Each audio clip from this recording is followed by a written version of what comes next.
সেতু হবে, তার জন্য 500 কোটি টাকা রাজ্য সরকার বরাদ্দ করেছে। এটাও দ্রুত হওয়া উচিত। 11 থেকে 14 বছর পার হয়ে গেল।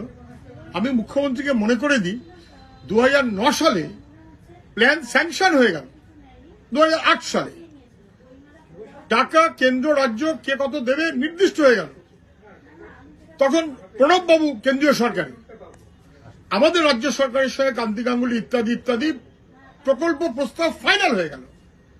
টাকা রিলিজ করার আগে পার্লামেন্টের ভোট, তৃণমূল জিতল এবং মুখ্যমন্ত্রীর নির্দেশে মুকুল রায় জাহাজ মন্ত্রী কেন্দ্রীয় সরকারকে জানিয়ে দিল যে না ও টাকা দেওয়ার দরকার নেই, জাহাজ দপ্তর থেকে মানে পোর্ট তারা ওই ব্রিজ করবে, যেটা আজ থেকে আরো 15 বছর আগে হয়ে যেতে পারত।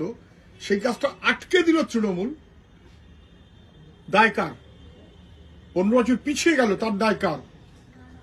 রাজ্যের এখন যারা সরকার চালাচ্ছে তারা প্রকল্পকে নষ্ট করেছে, যাতে কেন্দ্রীয় সরকার প্রকল্প থেকে সরে যায়। কেননা রাজ্য সরকারের কোনো কৃতিত্ব যেন না হয়, পোর্ট করবে এবং করেনি। আজকে টাকা বরাদ্দ করতে হয়েছে, কবে করবে?